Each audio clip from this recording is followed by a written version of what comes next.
pessoal, sejam todos muito bem-vindos e bem-vindas ao podcast Meandros, o podcast onde a ciência flui para o debate público. Aqui é o Luciano Queiroz e hoje eu converso com a internacionalista Beatriz Alves. Oi pessoal, tudo bem? E a jornalista Renata Fontaneto. Oi, tudo bem, gente? Nesse episódio teremos apenas 2 blocos, de novo. O feriado deu uma prejudicada aqui, mas a gente continua firme. E no primeiro bloco nós vamos falar sobre o fim da emergência sanitária de Covid-19 no Brasil. E no segundo bloco iremos abordar o desmonte do programa Rede Cegonha. Então, vamos direto para o primeiro bloco.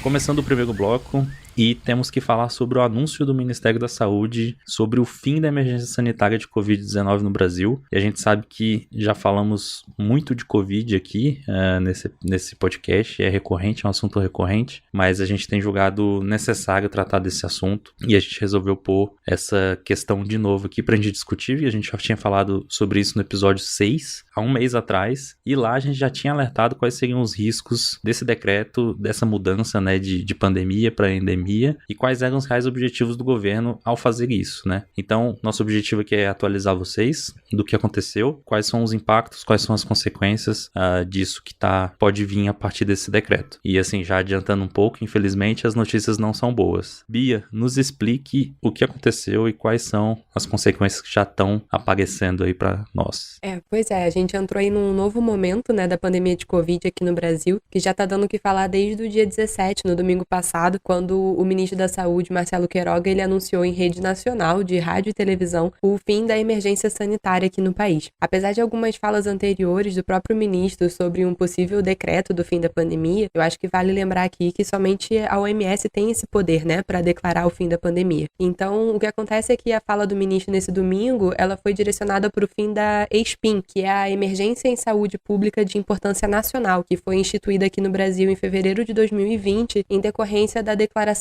de Emergência e Saúde Pública de Importância Internacional emitida pela OMS no final de janeiro, né, de 2020. Então, quando tudo começou, tudo estourou. A ESPIN, ela é um importante mecanismo para auxiliar nas ações emergenciais que situações como a pandemia de Covid demandam, permitindo, por exemplo, a contratação temporária de profissionais de saúde, a coordenação de medidas extraordinárias, a compra de insumos sem licitações para tornar o processo mais rápido e também, muito importante, o uso emergencial de vacinas e de remédios. No dia 17, então, o ministro Queiroga, ele veio a público anunciar que nos próximos dias seria publicado um ato normativo colocando o fim da ESPIN e ele deu como justificativas as melhoras que estão sendo observadas no cenário epidemiológico aqui no Brasil, a cobertura vacinal da população e também a capacidade de assistência, né, do SUS atualmente. É importante a gente lembrar que o fim dessa emergência sanitária implica na revogação de diversas normas e medidas emergenciais que foram estabelecidas a partir dela, tanto em nível federal quanto em nível estadual e municipal. E o prazo para que essas mudanças sejam feitas pode ser de 30 a 90 dias. A declaração do ministro, ela já está sendo bastante questionada, a começar pelo fato dele ter anunciado que uma portaria seria lançada, ou seja, ele fez um anúncio baseado em uma declaração que ainda nem havia sido publicada, né? A gente está gravando esse episódio no dia 21 e, de acordo com as notícias mais recentes, o ministro informou que essa portaria seria publicada até o dia 22, ou seja, praticamente uma semana depois que ele fez esse anúncio, né, em rede nacional. Os secretários estaduais e municipais de saúde, assim como o Conselho Nacional de Saúde, eles relataram não terem sido consultados pelo Ministério antes da tomada dessa decisão e agora tem uma pressão muito forte desses atores para que pelo menos o prazo de adequação ao fim da ESPIN seja de 90 dias, o que eles declararam em um ofício que foi enviado ao Ministério da Saúde nessa terça-feira, no dia 19, para que assim eles tenham um tempo hábil, né, e consigam tomar todas as medidas necessárias. O Nécio Fernandes, por exemplo, que é secretário de Saúde do Espírito Santo e presidente do CONAS, que é o Conselho Nacional de Secretários de Saúde, ele reconheceu em entrevista ao portal Metrópolis que tem de fato uma tendência, né, de queda nos casos e óbitos aqui no país. Mas ele ressaltou também que é importante ter um período de transição adequado para esse encerramento da ESPIN e que seja considerado, por exemplo, uma preparação para o próximo semestre, se a gente pensar nos índices de queda de eficácia das vacinas e possíveis desdobramentos disso, né? Então acho que assim, mais uma vez a a gente está vendo o governo federal meter os pés pelas mãos, tomando decisões atropeladas e sem nem se dar o trabalho de consultar especialistas e demais órgãos que são envolvidos nessa questão. Eu acho que o pior de tudo, contribuindo ainda mais para um cenário de informações cruzadas e desconexas para a própria população, o que acaba afetando diretamente fatores como a percepção de risco das pessoas e também a importância da população seguir com as medidas preventivas, como é o caso da vacinação, que apesar da gente ter avançado, a gente precisa continuar avançando, principalmente aí se a gente pensar em relação à dose de reforço, né? Exatamente. É inacreditável a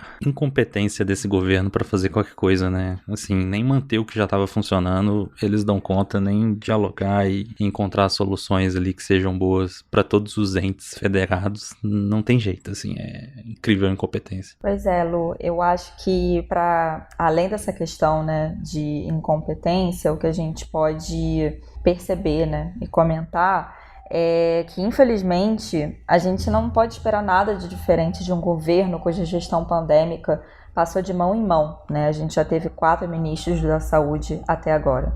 A falta de estratégia e de direcionamento eficiente estão presentes desde o primeiro caso de Covid no Brasil. Recentemente, vendo uma matéria no Jornal Nacional, eu vi uma fala do pesquisador Pedro Alau, educador físico e epidemiologista, foi numa matéria do dia 18 de abril. E ele disse que essa decisão de acabar com o momento de emergência em saúde pública é quando o comportamento da doença, na verdade ele deveria ocorrer, né? Essa decisão deveria ocorrer quando o comportamento da doença se iguala ao de outras doenças e se estabiliza completamente, o que não é o caso agora. Ele até ponderou com números quando esse momento poderia chegar. Por exemplo, quando a gente atingisse 10 a 20 mortes por dia. E aí, entrando aqui no site do G1, a gente sabe que até agora, né, a situação em 21 de abril, foram 204 mortes registradas nas últimas 24 horas e a gente tem como média móvel 109 mortes.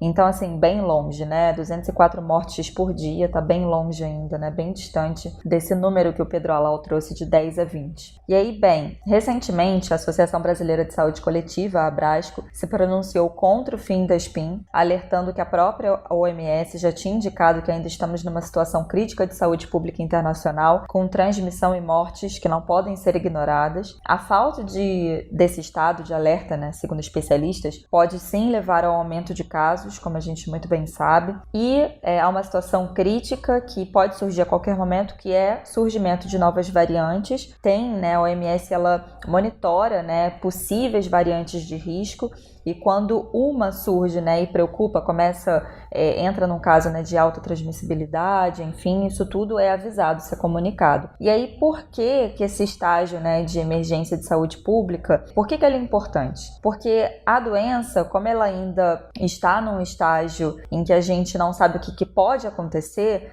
o governo deveria monitorar e direcionar a população, direcionar o sistema público de saúde constantemente, indicando as tendências da doença, né? Ainda mais nesse caso em que a gente não sabe o que pode ocorrer daqui a 1, 2 meses, e intensificar, né, campanhas de vacinação para grupos que ainda não terminaram de se vacinar, levantar o debate sobre a 4ª dose, relembrar a 3ª dose para quem ainda não foi tomar, falar sobre o uso de máscara, inclusive incentivando, né, o uso da medida de proteção individual num cenário de aumento de casos. E a mensagem do governo que vem se desenhando é clara já há alguns meses. Seja pandemia ou endemia, a gente está fechando esse livro e focando nas eleições, né? Eu li um artigo bem bacana assim essa semana que fala que com o fim da SPIN fica muito difícil conseguir fazer essas decisões a nível nacional e, na verdade, instituir as decisões. Por exemplo, destinando leitos em hospitais, caso seja necessário, né? Aumentando o número de leitos em hospitais, comprando medicamentos, reduzindo as burocracias, como a Bia já trouxe pra gente. E aí a gente perde agilidade nos processos do dia a dia que servem para manejar a doença, né? Conter o avanço da doença, estruturar o sistema, e a gente, na verdade, está facilitando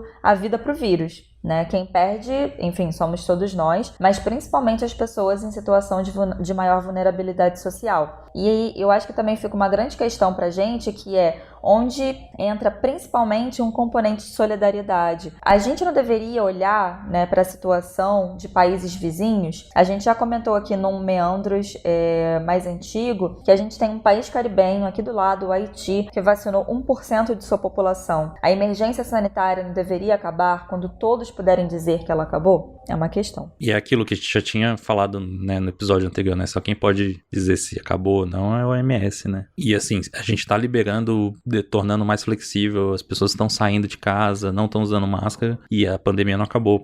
O vírus continua circulando, por mais que a gente esteja com uma boa cobertura vacinal, levando em consideração o tamanho do Brasil, mas que pode ser melhorado, claro. Mas pode surgir uma nova variante daqui por causa dessas mudanças e a gente não vai ter a velocidade suficiente para responder, porque essa agilidade era muito por causa desses decretos. Ainda pode colocar em risco outros países, né? Surgir uma variante aqui e espalhar para o mundo e ter novas ondas em outros locais do mundo, né? Então é uma questão bem importante aí que a gente tinha que pensar de forma mais solidária e coletiva do que, né? Mas é pedir demais também, né? Mas então, eu quero dar uma ênfase aqui de novo, né? Que a gente falou isso no episódio 6, a gente falou quais eram os objetivos do governo ao anunciar isso, principalmente nesse momento, né? A gente tá em abril de 2022, a gente tá chegando aí quase 6 meses antes da eleição, que vai ser no começo de outubro. A gente já falou, mas dessa vez eu não vou falar, eu vou usar uma citação aqui da professora Deise Ventura, da Faculdade de Saúde Pública da USP, que ela fez, né? Ela falou pro podcast O Assunto. Então, abre aspas, nunca foi uma questão de cuidar da saúde das pessoas, sempre foi uma questão de tirar proveito eleitoral ou de supostamente evitar um prejuízo eleitoral. Então, acho que ela deixou muito claro aqui, muito contundente,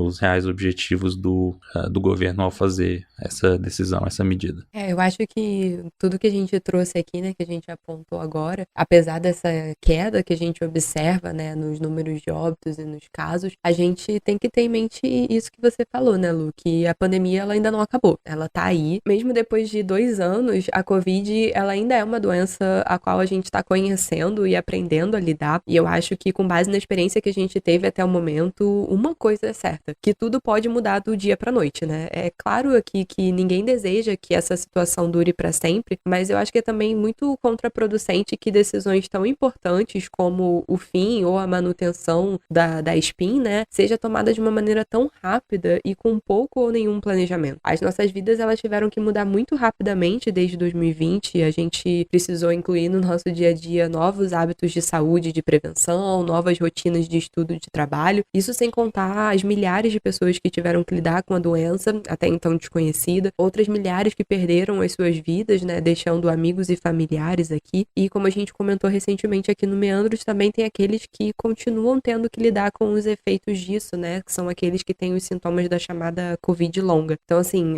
não é admissível que nessa altura do campeonato, uma situação como essa, que afetou tão profundamente as nossas vidas, seja a nível individual, a nível familiar, e também mais amplamente como uma sociedade, né, seja tratada de uma maneira apressada e sem devido planejamento prévio, né, que é o que eu acho que todo mundo espera de uma gestão pública responsável, né? Exatamente. Então, sim, terminamos nosso primeiro bloco e vamos para o segundo.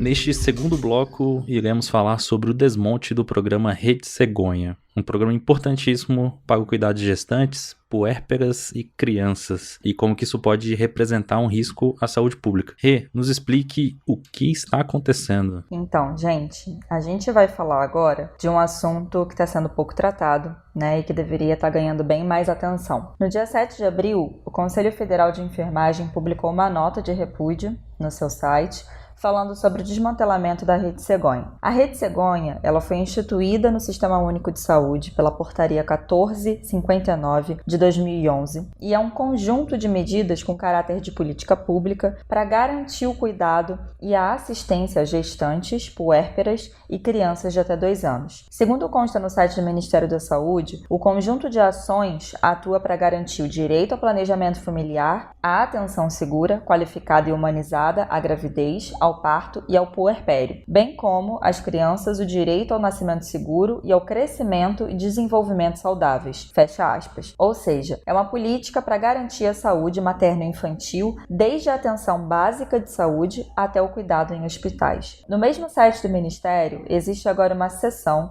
chamada Aprimoramento da Assistência, em que entrou a informação de que, em 2022, o Ministério da Saúde está implantando a Rede de Acolhimento Materno-Infantil, a RAMI, ou seja, isso em todo o Brasil. E essa nova estrutura seria para fortalecer as estruturas já existentes e criar novas estratégias. Nessa nota oficial do Conselho Federal de Enfermagem contra a Portaria 715 de 2022, que institui a RAME, o Conselho alerta que, na prática, a Rede Cegonha está sendo substituída e excluída. Eles também falam que o Ministério da Saúde ignorou evidências científicas sobre os acertos e os sucessos da Rede Cegonha, bem como os apelos do Conselho Federal de Enfermagem, ou seja, deles próprios, da Comissão Intergestores Tripartite, a CIT, e o Conselho Nacional de Saúde, o CNS, para poder dialogar sobre a nova rede que está sendo proposta. Então a gente tem atores muito importantes da saúde pública que sentiram falta de mais diálogo e de consulta. Tem uma frase bem importante nessa nota de repúdio que alerta para o perigo da RAME, porque eles dizem que o Ministério da Saúde está instituindo a RAME de forma unilateral, ou seja, sem consulta, e a RAME dá ênfase à atuação,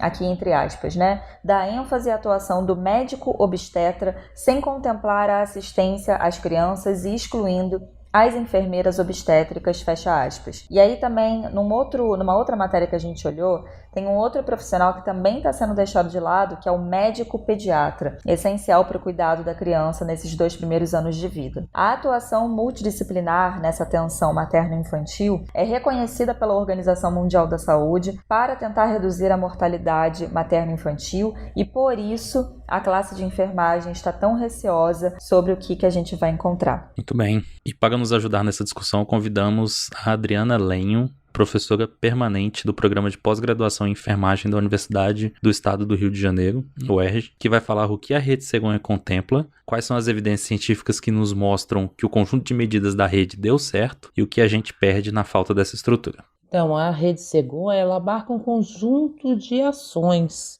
que vão desde o planejamento reprodutivo familiar, à prevenção de doenças ou infecções sexualmente transmissíveis e outras afecções da saúde da mulher, assistência ao pré-natal, parto, nascimento, a regulação do sistema e a atenção à criança até 2 anos. Então, tem uma lógica, uma linha do cuidado que vai desde o planejamento de uma futura gravidez ou da utilização de contracepção para prevenir a gravidez indesejada, até a mulher que opta ficar grávida, com acompanhamento do pré-natal até o período da maternidade e do seu filho, da saúde da criança, que é importante. Então, o que a literatura científica coloca, apresenta como evidências? Que a Rede Cegonha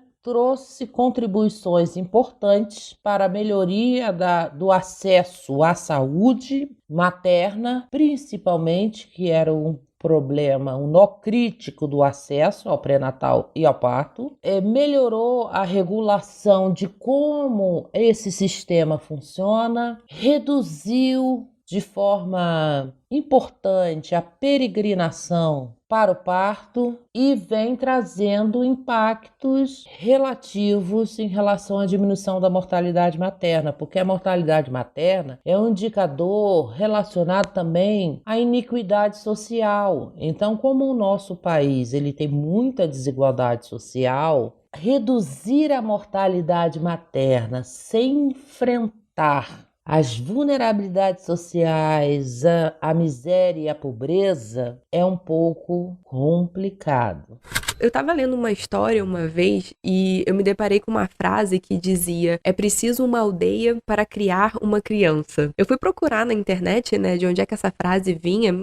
Algumas pessoas atribuem esse dito a comunidades africanas e outras a comunidades tradicionais norte-americanas. Então, assim, não tem exatamente uma origem muito precisa desse provérbio, Mas eu acho que o que é importante a gente tirar dele é essa noção tão relevante do comunal, dos valores compartilhados, cuidados e desse esforço conjunto, né, de diversos atores envolvidos no cuidado e na criação infantil. E esse provérbio, ele ficou martelando assim na minha cabeça enquanto eu me preparava para nossa pauta de hoje e lia um pouco mais sobre a Rede Cegonha, porque essa ideia de um trabalho em conjunto, humanizado, ele é peça central, né, no sucesso dessa iniciativa para garantir uma assistência adequada às gestantes e crianças antes, durante e depois da gestação, né? Então, a Rede Cegonha, ela se volta para essa garantia de um planejamento reprodutivo, da humanização da assistência durante o pré-natal, o parto e o puerpério, sendo um programa assim de suma importância para um tratamento respeitoso e preocupado com o acolhimento, né, de pessoas gestantes. Esse novo programa, esse RAME, né, que o governo está propondo, ao excluir desse processo profissionais tão vitais como o enfermeiro obstetra, centralizando os cuidados em um só profissional e deixando de contemplar ações e serviços voltados às crianças, ele acaba se mostrando como um grande retrocesso, né, além de colocar em risco todos esses esforços que são feitos para a redução da mortalidade materno-infantil. Eu acho que em um momento tão delicado que é o planejamento familiar e a gestação, desmontar essa rede de apoio institucionalizada e a garantia de um cuidado de qualidade ao longo de todo o processo acaba trazendo uma insegurança muito elevada para aqueles que estão passando por isso, que por si só já é um momento muito singular e de muita vulnerabilidade, né?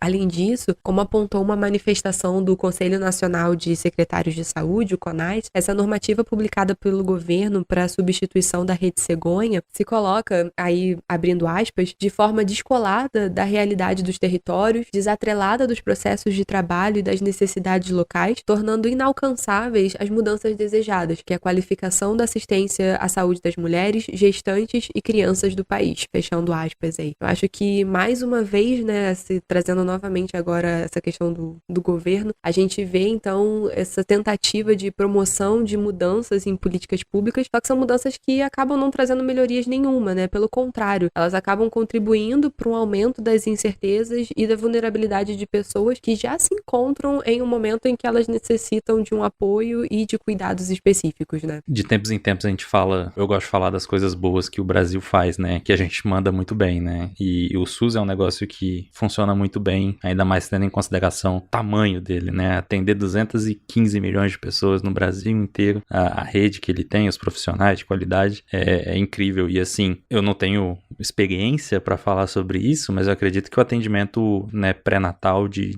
gestantes no SUS funcione e essas mães não fiquem desamparadas, né? As mães que não têm acesso a uma rede privada, não têm acesso a um plano de saúde, elas não ficam desamparadas e é fundamental que elas tenham esse suporte do Estado, né? Então, tanto em uma situação normal, mas também em situações de emergência, né? A gente não pode esquecer que em 2014, 15, a gente teve um surto de Zika e a gente teve, pelo menos, que eu me lembro de cabeça, pelo menos mais de 1.000 bebês que nasceram com microcefalia. E como é que foi, né? O processo de descoberta da microcefalia com certeza foi durante o pré-natal que a mãe estava fazendo e o acompanhamento todo foi ali junto, toda uma responsabilidade do SUS, né? Dos médicos que estavam ali na linha de frente. Tanto que a associação, a primeira associação veio de um hospital público. Então, a gente tem que ter muito em mente, muito claro a importância da gente ter essas estruturas públicas funcionando e funcionando bem, né, da forma que a gente sabe fazer. E aí é muito louco, assim, porque o governo parece que faz questão de ir e estragar todas as coisas que a gente faz bem, né? Parece que o objetivo deles é acabar com tudo que a gente tem de bom e a rede que a gente construiu nesses últimos, né, 30 anos aí de constituinte. Então é bem... E cai na mesmo ponto do tema que a gente falou no primeiro bloco, assim, de não dialogar com ninguém, né? De tipo, vai ser assim e pronto, né? A impressão que tem um lobby muito forte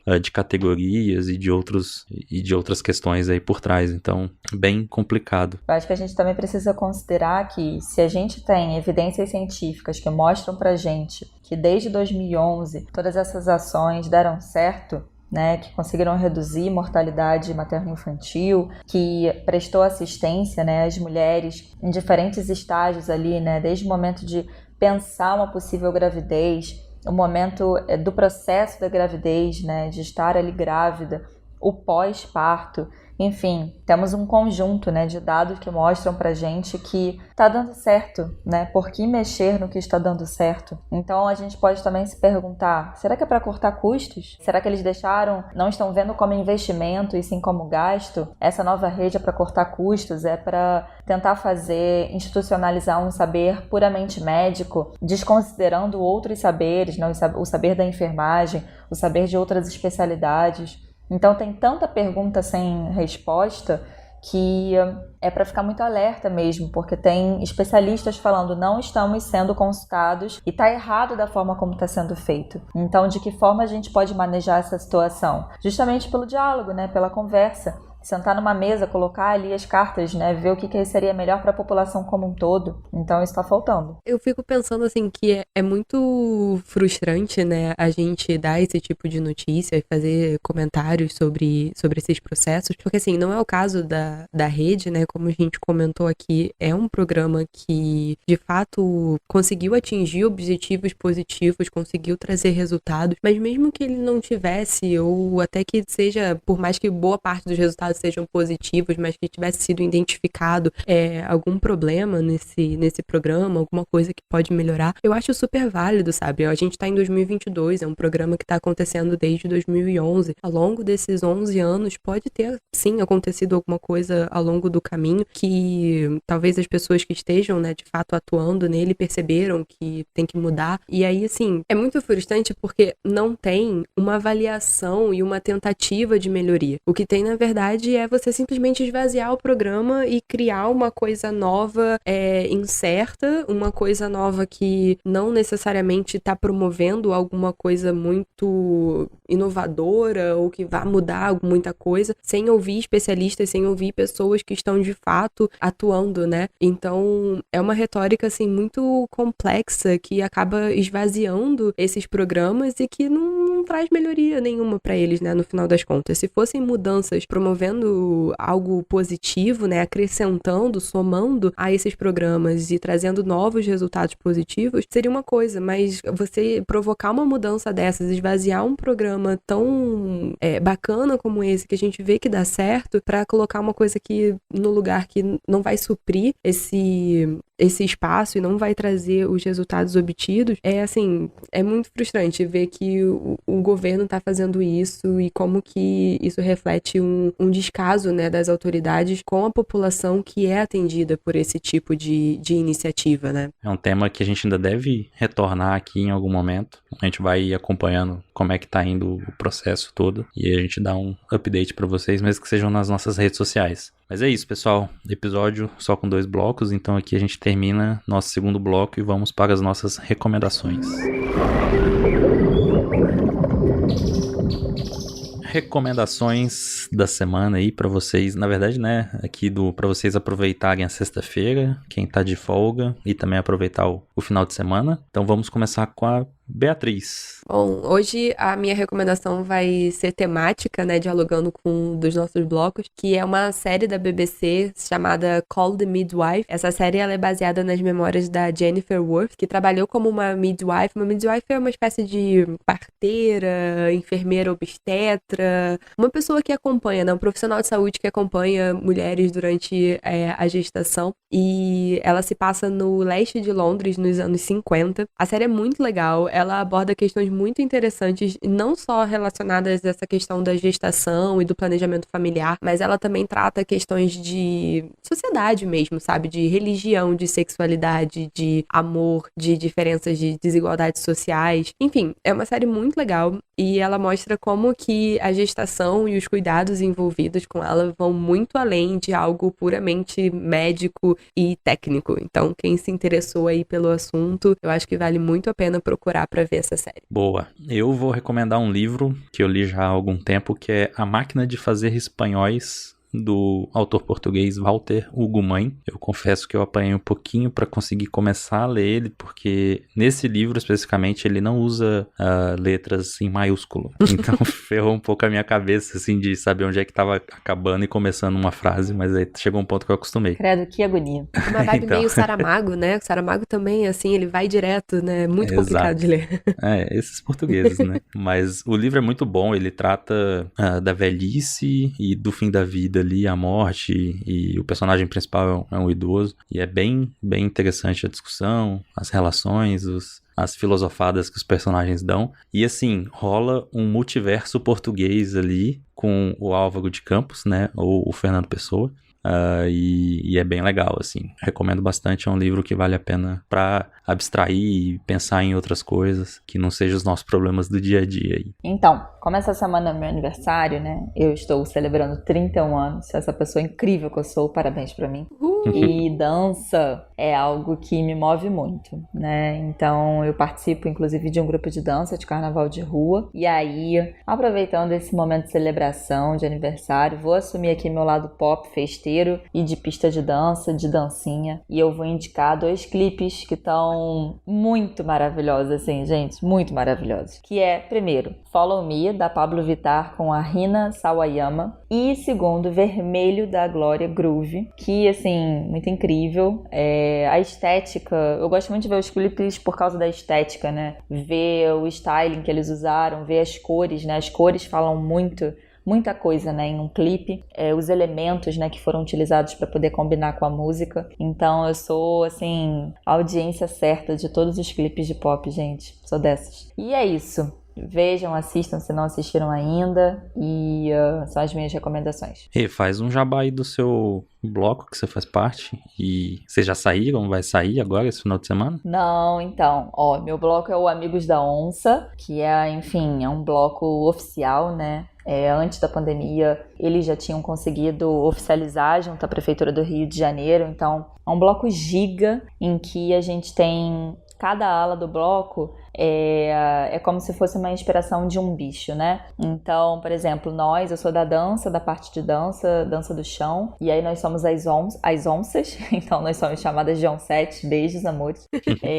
Tem as pernas de pau, que geralmente são pessoas que, como elas estão nas alturas, né, elas são chamadas de cobras, né? Mas tanto na dança quanto na perna de pau tem, enfim, homens e mulheres. E os outros naipes, né? Naipe da percussão, naipe ali dos instrumentos, né, de toque. É uma mistura, assim, gente. É literalmente como se fosse uma selva. Cada um, quando tem dia de desfile, ia de uma fantasia de animal diferente. Mas o que guia o Amigos da Onça é justamente isso.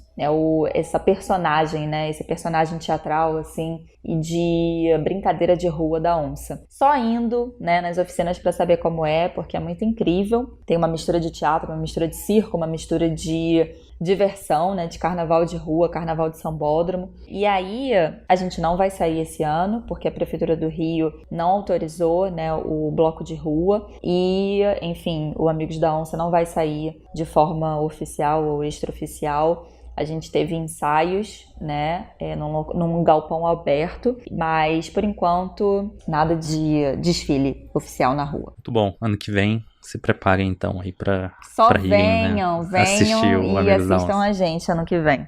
Muito bom. Então, gente, muito obrigado a todo mundo que ouviu mais esse episódio do Meandros. Seguindo o recado aqui, hoje eu vou roubar o recado da Iana. Se vacinem, quem ainda não tomou a dose de reforço, vá tomar. Incentivem seus amigos a irem tomar suas vacinas também. Bia, Rê, seus abraços. Acho que por mim é só desejar feliz feriado, descansem muito, curtam também. E a gente também merece se divertir, gente. Bora se divertir nesse feriado. Acho que o meu abraço vai ficar aí também como um agradecimento para quem ouviu a gente até aqui em pleno feriadão. É muito bom estar trabalhando, fazendo esse podcast, mas também contando aí com o apoio da galera mesmo durante o feriado. Mas aproveitem, curtem o carnaval com responsabilidade. Sigam nosso podcast no Twitter, @meandrospodcast. Inscrevam-se por meio da sua plataforma de podcast preferida. No YouTube, YouTube, caso você prefira ouvir por lá. Também tem a opção de ouvir pelo nosso site, que é meandros.com.br. Se quiserem entrar em contato conosco, é só enviar um e-mail para contato@meandros.com.br. Esse episódio foi produzido por mim, Luciano Queiroz, Beatriz Alves e Renata Fontaneto. Auxiliaram na produção e fazem as redes sociais Luiz Bento e Ana Martins. O texto do site foi escrito pela Renata Fontaneto. A edição de som é do Thiago Miro e o tema do programa foi composto e interpretado por Gustavo Heineken e Henrique Andrade.